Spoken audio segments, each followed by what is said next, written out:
بلغ العلا بكماله كشف الدجى بجماله حسنت جميع خصاله صلوا عليه وآله وسلموا يا قوم بارك صلوا على سيدنا المصطفى ما جاء إلا رحمة للعالمين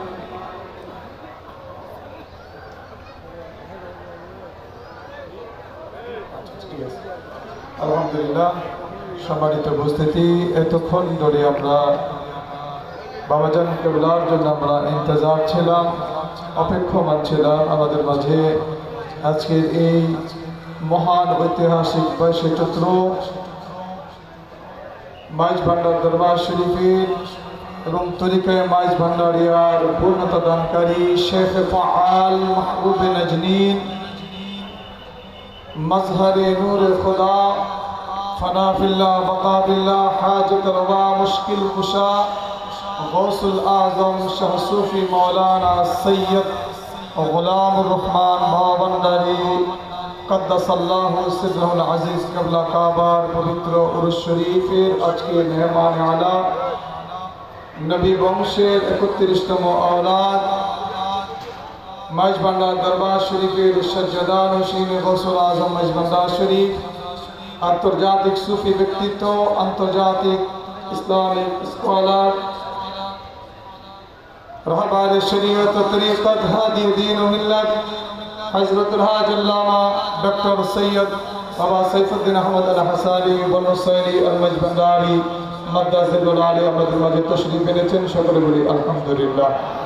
আমি এই পর্যায়ে আমরা আল্লামা বাকিবুল্লাহ আল আজহারি মাদ্দাজিলুল আলীর যে নসিহত শুনতে ছিলাম, আমরা ওনার বাকি নসিহতটুকু আমরা শুনে তারপরে ইনশাআল্লাহ আমাদের বাকি কার্যক্রম শুরু করব।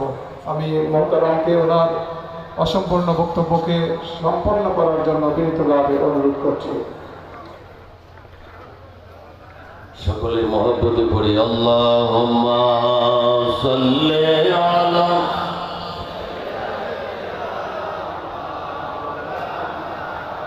মুহাম্মাদ ওয়া আলা আলিহি।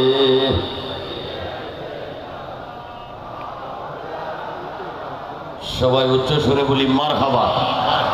আওলাদ রাসূল এসে গেছেন, নসিহত করবে আমাদের জন্য, দোজাহানের তরক্কির জন্য দোয়া দয়া করবেন। সেজন্য আমরা আর সময় বেশিক্ষণ আমরা কথা বলবো না। আমরা কয়েকটি বিষয়ে কথা বলে আমি বিদায় নিচ্ছি। এর মধ্যে আমাদের তরিকার নাম হলো, একটু উচ্চস্বরে বলবেন, তরিকায়ে মোহাব্বতে বলেন, তরিকায়ে মাইজ ভান্ডারিয়া। এই মাইজ ভান্ডারিয়া তরিকার মধ্যে কিছু কাজকর্ম আছে যেটা সাধারণ মানুষ তো দূরের কথা, অনেক বড় বড় মুহাদ্দিস মুফাসসির মুফতিরাও মুফতিদেরও তাদেরও বুঝে আসে না বা আসে নাই, অতীতেও আসে নাই, বর্তমানেও আসে না, ভবিষ্যতেও আসবে না। কিন্তু আমাদের যারা তরিকার অনুসারী, আমাদেরকে সেই বিষয়গুলা জানা থাকার দরকার। যেমন আপনাদের ডান দিকে দেখবেন বাবা ভান্ডারীর রওজার সামনে গিয়ে দেখবেন, হযরত কেবলার রওজার সামনে গেলে দেখবেন শুধু মোমবাতি আর মোমবাতি জ্বলতেছে। কথা বলেন ঠিক কিনা? আসেনি মোমবাতি জ্বলেনি? কেন জ্বালাইছেন মোমবাতি? এতগুলা কারেন্টের লাইট আছে, এত স্পষ্ট আলো থাকার পরেও কেন মোমবাতি জ্বালাইলেন? এটা জনসাধারণের প্রশ্ন। কথা বলেন ঠিক কিনা? শুধু সাধারণ না, কিছু কিছু আলিম ওলামারও প্রশ্ন করে, এত লাইট কারেন্ট থাকার পরেও আবার মোমবাতি জ্বালাইছে কেন? তাফসীরে রুহুল বয়ান শরীফে আল্লামা ইসমাইল হক রহমতুল্লাহ তাআলা উনি বলেছেন যে মোমবাতি শুধু অন্ধকারকে আলোকিত করানোর জন্য জ্বালানোটা উদ্দেশ্য নয়। উদ্দেশ্য কি? উদ্দেশ্য হলো তাযীমান ওয়া মুহাব্বাতান লিআউলিয়া ইল্লাহি তাআলা, একজন আল্লাহর ওলির সম্মান এবং মহব্বত প্রকাশের জন্য, বোঝানোর জন্য একটা মোমবাতি জ্বালানো হয়। সুবহানাল্লাহ। আবার অনেকের বিভিন্ন সমস্যা থেকে উত্তোলন হওয়ার সময় নিয়ত করে থাকে, যদি আমি এই সমস্যা দূর হয় বাবার দরবারে আমি 2টা মোমবাতি দেব। এরকম নিয়ত আছে না নাই? এই নিয়ত পূরণ করা ওয়াজিব, নিয়ত পূরণ করা ওয়াজিব। এজন্য দিন হোক রাত হোক মসজিদে জ্বালাইলে হবে না, মাজারে। কোথায়? মাজারে। লিতাযীমান ওয়া মুহাব্বাতান লিআউলিয়াইল্লাহ, আল্লাহর ওলিদের তাজিম সম্মান মহব্বতে নিয়ত পূরণের জন্য মোমবাতি জ্বালানো হয়। দ্বিতীয়টা হলো আমরা সাদা সাদা লম্বা লম্বা টুপি মাথার দেই, সাদা পাঞ্জাবি পরি, সাদা পায়জামা পরি, সাদা সাদা রুমাল পরি। অনেকে বলে তারা শুধু সাদা সাদা পরে, লাল লাল পরে না, সবুজ সবুজ পরে না, কালো কালো পরে না। অনেকের অনেক মনে অনেক প্রশ্ন। প্রিয় নবী রাসূল পাক সাল্লাল্লাহু তাআলা আলাইহি ওয়াসাল্লামের জীবনের উপরে সংক্ষিপ্ত একটা কিতাব আছে, শামায়েলুত তিরমিজি। আরেকটা কিতাব আছে হাবিলিল ফতোয়া, ইমাম জালালউদ্দিন সুয়ুতী রাহমাতুল্লাহ আলাইহি লিখেছেন। এই দুটো কিতাবের মধ্যে আছে আরো বহু ফতোয়ার কিতাব আছে। নবীজি মোটামুটি 6 প্রকারের টুপি পরেছেন। কয় প্রকার? 6 প্রকার। 3 প্রকার বেশি বেশি পড়তেন। কয় প্রকার বেশি পড়তেন? 3 প্রকার। একটা হলো কিস্তি লম্বা সাদা টুপি। আপনাদের মাথায় কি কিস্তি টুপি না? কিস্তি মানে নৌকা, কিস্তি মানে নৌকা। তো আমাদের এই মঈন বাবা যে টুপিটা তুলে দিয়েছে, এটা নৌকার মতো না? নৌকার মতো। নূহ আলাইহিস সালামের কিস্তি নৌকা, নূহ আলাইহিস সালামের নৌকার মতো। তো নবীজি কিস্তি সাদা লম্বা টুপি পরতেন, আরেকটা সাদা গোল টুপি পরতেন, সাদা গোল টুপি পরতেন। আরেকটা শীতকাল আসলে গোল টুপি কান পর্যন্ত ঢাকা, এটাকে আমাদের দেশে বলে কান টুপি। কি টুপি? নবীজি কান টুপি গোল পরতেন, কিন্তু এই টুপি দিয়ে নামাজ পড়াইতেন না। নামাজের সময় আবার এই টুপি পরে অন্য টুপি ব্যবহার করতেন। তো মোটামুটি 3টা ছিল প্রধান। একটা সাদা কিস্তি লম্বা, আরেকটা হলো সাদা গোল, আরেকটা হলো কান টুপি। তাহলে আমাদের মাথায় যেটা আছে এটা কি ভান্ডারের টুপি না নবীর টুপি? নবীজি শামায়েলুত তিরমিজি পড়বেন, পাবেন নবীজি 3 প্রকারের চুল রাখতেন। কয় প্রকার? 3 প্রকার। একটা হলো ছোট ছোট আমাদের সবার মাথায় যেটা আছে, আরেকটা হলো এই কানের লতি পর্যন্ত, আরেকটা হলো হাত্তা মানকাবাই, কাপ চুল বড় হইতে হইতে কাপ পর্যন্ত আসতো। হাত্তা মানকাবাই, কাপ মোবারক, এই লতি মোবারক। আরেকটা হলো ছোট। অনেকে বলে এই কাপ পর্যন্ত চুল দেখো ভান্ডারি দেখতেছে, ওর নামাজ হারাম। এই টুপি এই চুলের সুন্নতটা কার সুন্নত? নবীর সুন্নত। এটা পালন করতেছে ভান্ডারিরা।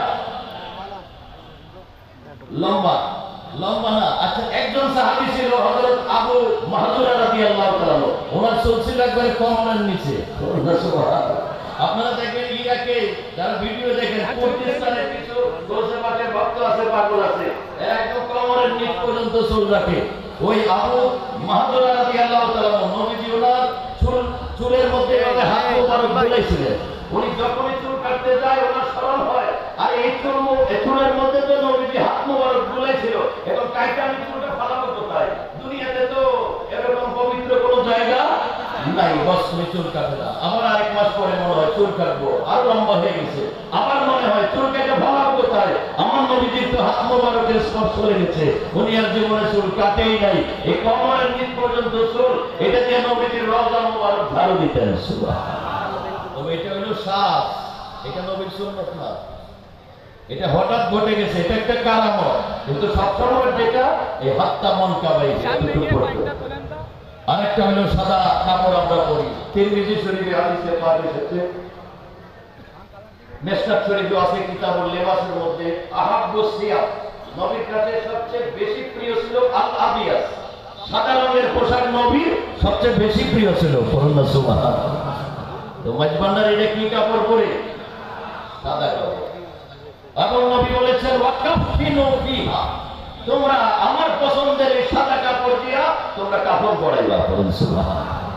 হজ যারা করতে যায় হাজী সাহেবরা, তারা তো লাল কাপড় পরে যায়। কথা বলেন ঠিক কি না? ঠিক বলে, ঠিক নাকি? কি কাপড় পরে যায়? সাদা কাপড়। সারা বিশ্বের হাজীগণ হজ করতে আসে, কেন লাল কাপড় আছে, সবুজ কাপড় আছে, হলুদ কাপড় আছে, পরেন না কেন? করছেন না, পড়তে হবে সবাই সাদা কাপড়। নবীজি বলেন ওয়াকাফিনু ফিহা, লাল কাপড় দিয়ে কেউ কাপড় দেয় না, কারণ এটা নবীর নির্দেশ, নবীর সুন্নাত। বলুন সুবহানাল্লাহ। তাহলে আমাদের মাথায় পরনে যা আছে এগুলা কার সুন্নাত? নবীজির সুন্নাত। তুলে দিছে কে? আওলাদে নবী। তাহলে আমরা কি সঠিক রাস্তায় আছি না বেঠিক? কিছু মাশাআল্লাহ আল্লাহর রাসূল বলেছেন দুনিয়াতেও সাদা, এই সাদা মানুষগুলো কবরে যখন যাবে সেখানেও মানুষগুলো থাকবে সাদা পরিষ্কার।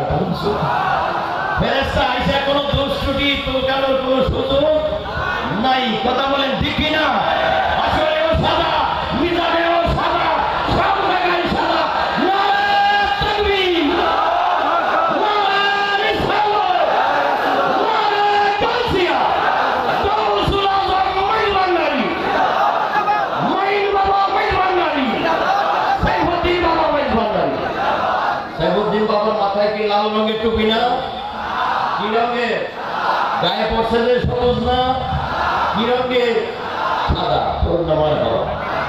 আমাদের দিলও সাদা, অন্তরও সাদা, তরিকাও সাদা, আমলও সাদা, লেবাসও সাদা, সব সাদা। ফেরেশতা এসে ঘুরে যাবে, যেখানে কিছু নাই। যাও যাও যাও, সোজা চলে যাও বেহেশতে। বেহেশতিতে লেবাসও সাদা। অধিকাংশ আম্বিয়ায়ে কেরামের লেবাস ছিল সাদা। সুফিয়ায়ে কেরাম, এই তাসাউফ শব্দটা এসেছে থেকে সফা থেকে, সাদা থেকে। তো আমাদের দরবারে এবং তরিকার অনেকের অনেক রকম প্রশ্ন থাকে। নতুন যারা আছে দেখেন, প্রত্যেকটা কাজের পিছনে কোরআন হাদিসের দলিল আছে না নাই? আছে। আমরা মাজারকে সেজদা দিই না। আরে শিরিক শিরিক, মাজারে সেজদা চলে যায় পাতায়। কথা বলেন ঠিক না? একটা দুর্ভাগা গত এক সপ্তাহ পর্যন্ত ঘুরতেছে ফেসবুকে, দুর্ভাগা কুমিল্লা।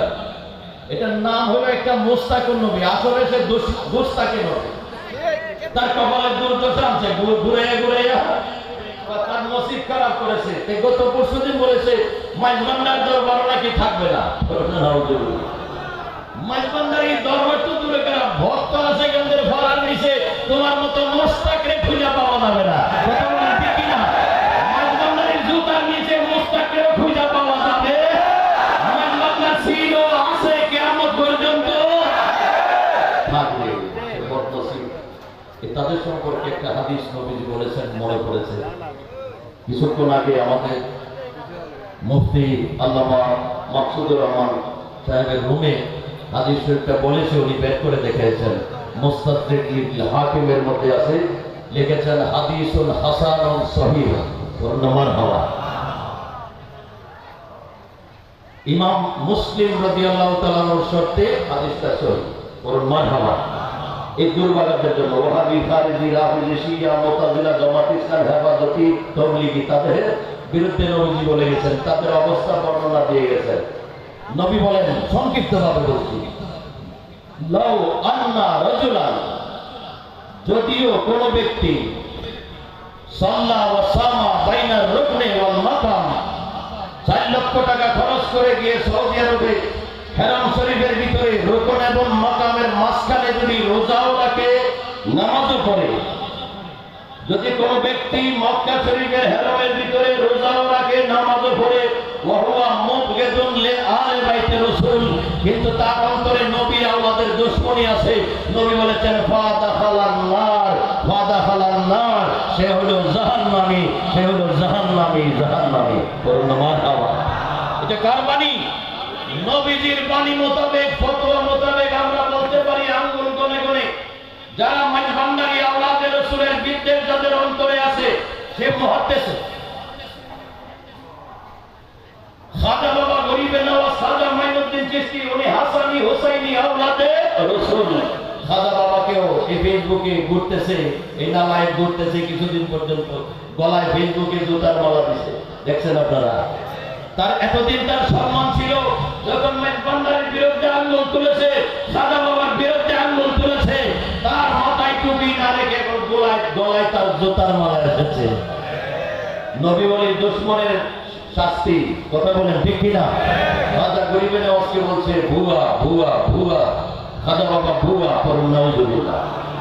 এগুলোর জন্মের দোষ আছে। কথা বলেন ঠিক কিনা? ওই নবীর আমলে নবীজি কেউ বলেছিল মুহাম্মদ পাগল, মুহাম্মদ পাগল। আল্লাহ বলেন হুদুল্লিম বাদা যালিকা জানি, তুই যার সন্তান, তুই যার সন্তান, তুই যার সন্তান। কে বলেছে?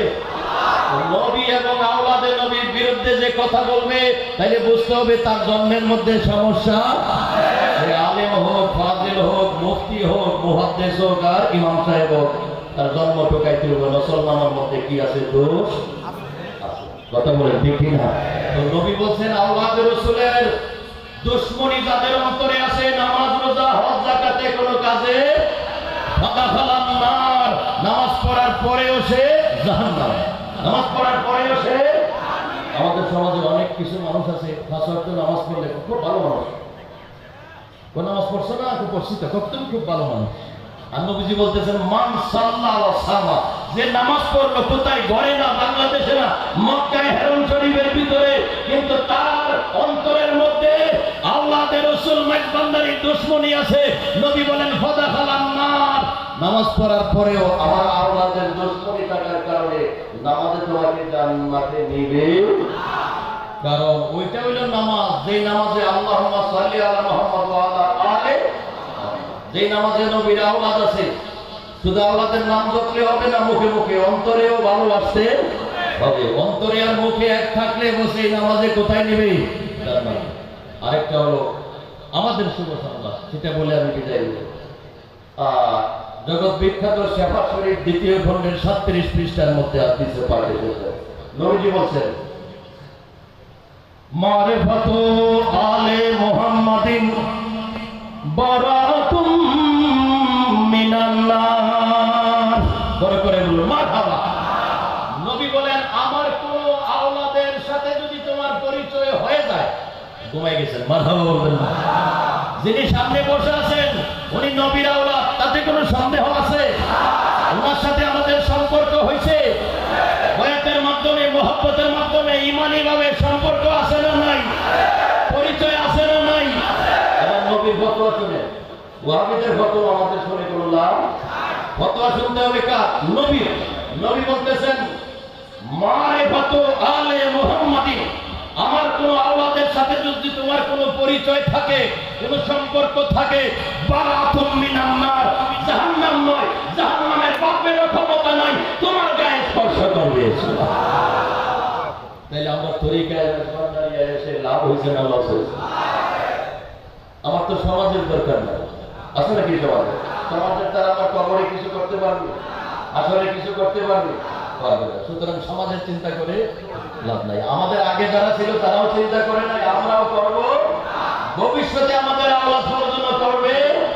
1 কোটি আলেমের দরকার নাই, একজন আওলাদের রাসূলই যথেষ্ট। নবীর ফতোয়া আমাদের যথেষ্ট। নবী বলেন মারিফাতু আলে মুহাম্মাদিন বারাতুম মিনান নার ওয়া আল বিলায়াতু লি আলে মুহাম্মাদিন আমানুম মিনাল আযাব। যদি আমার কোন আওলাদ তোমাকে হাতে ধরে গ্রহণ করে ফেলে, যদি তোমার অভিভাবক হয়ে যায়, মুর্শিদ হয়ে যায়, রুহানি বাবা হয়ে যায়, আমানুম মিনাল আযাব, কবরের আযাব তোমাকে স্পর্শ করতে পারবে না। ওই যে হুব্বু আলে মুহাম্মাদিন জাওয়াদুন আলা সিরাত, তো ফুলসিরাতের কঠিন সময় এই পার থেকে ওই পারে যেতে হবে। একটা পোল আছে, ব্রিজ, ব্রিজটা হলো সুরের চেয়ে আরো চিকন, সুবহানাল্লাহ বলে না, ওই তলোয়ার চেয়ে আরো ধারালো, তলোয়ারের চেয়ে আরো ধার, চুলের চেয়ে আরো চিকন ফুলসিরাতের ব্রিজ।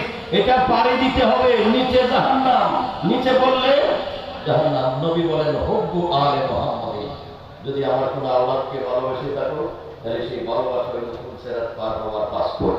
সুবহানাল্লাহ। তোমার জন্য জিব্রাইল পাখা বিছাই দিবে, তোমার হাতে থাকবে পাসপোর্ট। আমি নবী পাসপোর্ট দিব, সে আমার আওলাদকে ভালোবাসছে। এক দেশ থেকে আরেক দেশে যাইতে হলে কলা পাতা লাগে, কথা বলেন ঠিক কিনা? ঠিক বলে, তারা কলা পাতা দিয়ে এক দেশ থেকে আরেক দেশে। আমার সামনে রেখে আপনারা ঘুমাই গেছেন। এক দেশ থেকে আরেক দেশে যাইতে হলে পাসপোর্ট লাগে না, ভিসা লাগে না? লাগে। জাওয়াজুল মানে আরবিতে ওইটাকে পাসপোর্টকে জাওয়াজ বলে।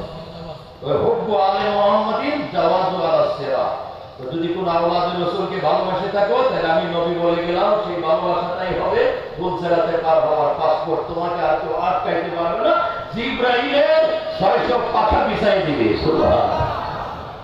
তো বলেন তো আমাদের তকদির খারাপ না ভালো? মোল্লায় কি বলতেছে সেটা আমার দেখার সময় না। করি পরোয়া তোদেরই ফতোয়া, ঠিক না? আমরা নবীর ফতোয়ায় চলি, কথা বলেন ঠিক কিনা? আমরা আল্লাহর ফতোয়ায় চলি, মোল্লার ফতোয়ায় চলি। এজন্য হাসরের ময়দানে জিহ্বা কাটবে কার? মোল্লা। আগে আগুনের কেচি দিয়ে কত মোল্লার পিছপা কাটবে, কারণ মোল্লায় হক কথা সব সময় বলে না, মানুষকে বিপদে দিয়েছে। এজন্য কোরআনের আয়াত তেলাওয়াত করেছিলাম সূরা নিসার 59 নম্বর আয়াত। আজকে যারা বলে নামাজ রোজা হজ যাকাত মা বাবার খেদমতেই চলে, আবার পীর কি মুর্শিদ কি বয়াত কি, আল্লাহ কি বলে দেখেন, ফতোয়া কি মোল্লাটা মানবো না আল্লাহটা মানবো? আমার কথা শেষ। আল্লাহ বলেছেন ইয়া আইয়ুহাল্লাযীনা আমানু আতিউল্লাহ ওয়া আতিউর রাসূলা, তোমরা আল্লাহর ইতাআত করবে, রাসূলের ইতাআত করবে। কথা তো শেষ ছিল, কথা শেষ ছিল না?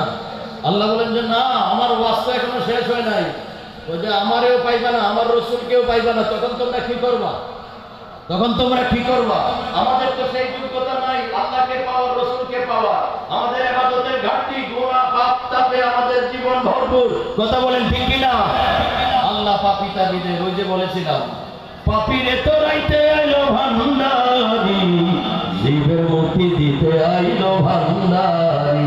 সবাই যখন আমরা পাপী তাবিদেরকে তাড়ায়া দেয়, তখন গৌসুল আজম মাইজভান্ডারি হাত বাড়াইয়া সিনায় জায়গাতে, হে পাপী তোরা আমার দরবারে আইছিল। আল্লাহ বলেন যে তোমাদের কি উপায় হবে, তখন আল্লাহ ব্যবস্থা রেখেছেন ওয়াকুলিল আমরে মিনকুম, আল্লাহর ইতাআত রাসূলের ইতাআত, ওয়াকুলিল আমরে মিনকুম। আমরা দুইজনের ইতাআত করা যদি তোমার যোগ্যতা না থাকে, উলিল আমর, তাফসীরে রুহুল বয়ানে এই আয়াতের তাফসীরে লিখেছেন, তাফসীরে মাযহারিতে এই আয়াতের তাফসীরে লিখেছেন উলিল আমর আই মাশায়েখ আত-তরিকা। বড় করে বলুন সুবহানাল্লাহ। এখানে আল্লাহ আল্লাহর রাসূলকে পাওয়া না গেলে, সেই যোগ্যতা না থাকলে উলিল আমর অর্থাৎ তোমার জামানার তোমার পীর মশায়েখকে অনুসরণ করবা। তরিকতের ইমাম, শরীয়তের ইমাম, পীর ও মুর্শিদ। তাই প্রত্যেকটা নরনারী, শুধু নরনারী না, আলেম ওলামা মুফতি মুহাদ্দিস, যত বড় মুফতি মুহাদ্দিস হন, পীর ছাড়া কোনো গতি নাই। পীর লাগবেই, বয়াত হইতে হবে। নবীর দরবার থেকে বয়াত শুরু হয়েছে, এটা একবারে কিয়ামত পর্যন্ত চলবে। সেই বয়াত রাসূল মাইজভান্ডার দরবার শরীফে লক্ষ লক্ষ আশিকান আজকে আমরা হাজির হয়েছি। আমাদের প্রত্যেকের হাজিরি গৌসুল আজম বাওয়ান্দারি কিবলায়ে কাবা, গৌসুল আজম হযরত কিবলায়ে কাবার কদমে হাজিরি কবুল আর মঞ্জুর করুক। গৌসুল বাবা মঈনুদ্দিন কিবলায়ে কাবার কদমে কবুল আর মঞ্জুর হোক, আমিন। আমরা যাতে এখান থেকে দয়া ভিক্ষা নিয়ে আমরা যার যার অবস্থানে যেতে পারি, গিয়ে আমাদের আহলে আওলাদ পরিবার পরিজন যারা আছে তাদেরকেও যাতে আমরা এই পথে আমাদের সঠিক করতে পারি, আল্লাহ সে তৌফিক দান করুক, আমিন। আসসালামু আলাইকুম ওয়া রাহমাতুল্লাহি ওয়া বারাকাতুহু।